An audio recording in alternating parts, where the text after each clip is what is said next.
ప్రజల గొంతు నొక్కుతున్నారు. మంగళగిరి రోడ్ షోలో CM YS Jagan Mohan Reddy. YS Jagan కు ఓట్లు వేస్తే పథకాలన్నీ కొనసాగింపు, మళ్లీ ఇంటింటి అభివృద్ధి, పొరపాటున చంద్రబాబుకు ఓటు వేస్తే పథకాలన్నీ ముగింపు అని జగన్ అన్నారు. రాబోయే 5 ఏళ్ల మీ ఇంటింటి అభివృద్ధిని, పథకాల కొనసాగింపును నిర్ణయించబోయే ఎన్నికలు ఈ ఎన్నికలు. జగన్కు ఓటు వేస్తే పథకాలన్నీ కొనసాగింపు,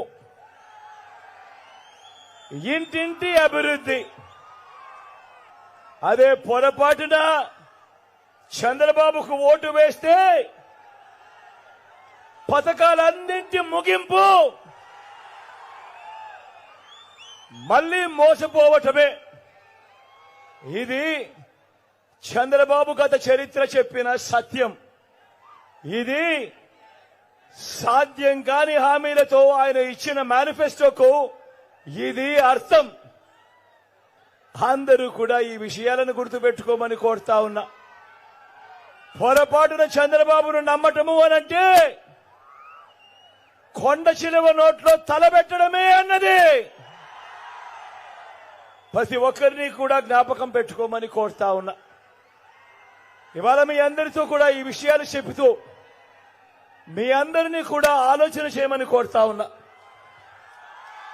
మీ అందరినీ కూడా ఆలోచన చేయమని కోరుతా ఉన్నా. ఈరోజు నేను చెప్తా ఉన్న ఈ మాటలు, ఈరోజు నేను చెప్తా ఉన్న ఈ పనులు, ఈరోజు నేను చెప్తా ఉన్న ఈ మార్పులు, ఇవన్నీ మనం గతంలో ఎప్పుడైనా చూశామా, మనకెప్పుడైనా గతంలో జరిగాయా అన్నది ప్రతి ఒక్కరిని కూడా ఆలోచన చేయమని అడుగుతా ఉన్నా.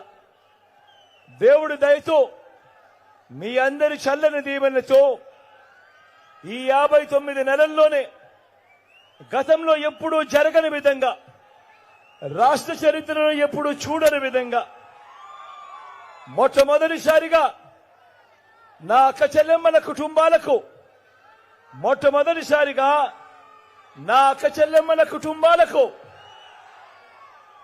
వివిధ పథకాల ద్వారా ఏకంగా 2,70,000 కోట్ల రూపాయలు.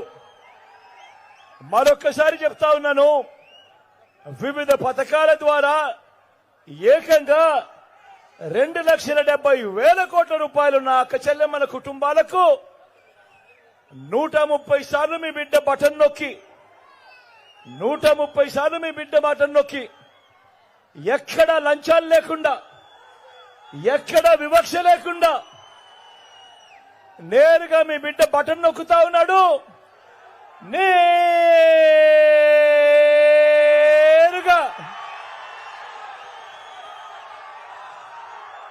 నా అక్క చెల్లెమ్మల కుటుంబాల ఖాతాలకే,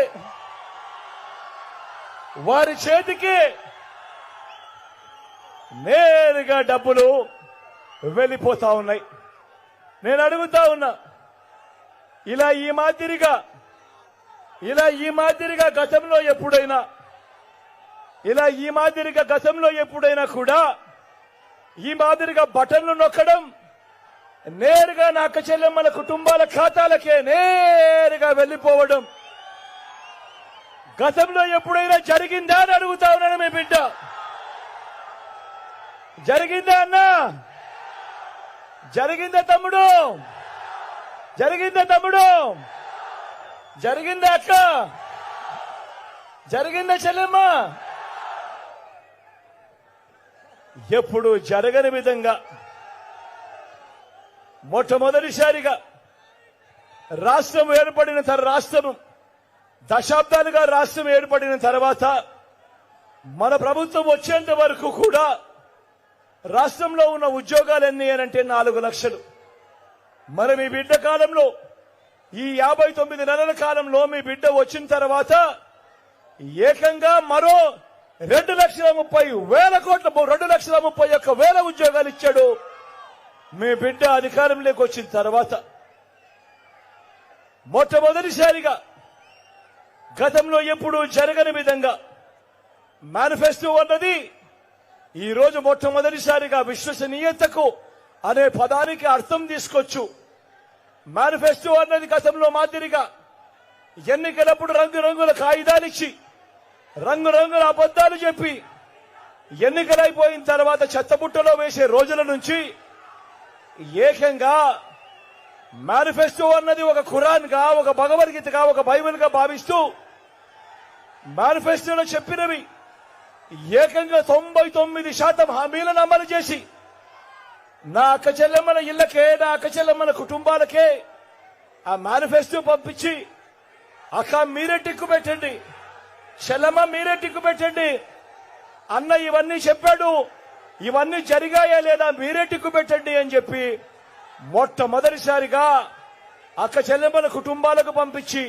మీరే టిక్కు పట్టండి అని చెప్పి అడుగుతా ఉన్న సాంప్రదాయం మొట్టమొదటిసారిగా ఎప్పుడు జరిగింది అనంటే అది 59 నెలల కాలంలోనే నేను కూడా చెప్పడానికి గర్వపడతా ఉన్నా. నేనిప్పుడు మీ అందరికీ నేను గడగడ కొన్ని పథకాలు చెబుతాను. మీ అందరికీ గడగడ కొన్ని పథకాలు చెబుతా. నేను మీ అందరినీ కూడా కోరుతా ఉన్నా, ఇవి గతంలో ఎప్పుడైనా ఉన్నాయా? ఇవి గతంలో ఎప్పుడైనా చూశారా?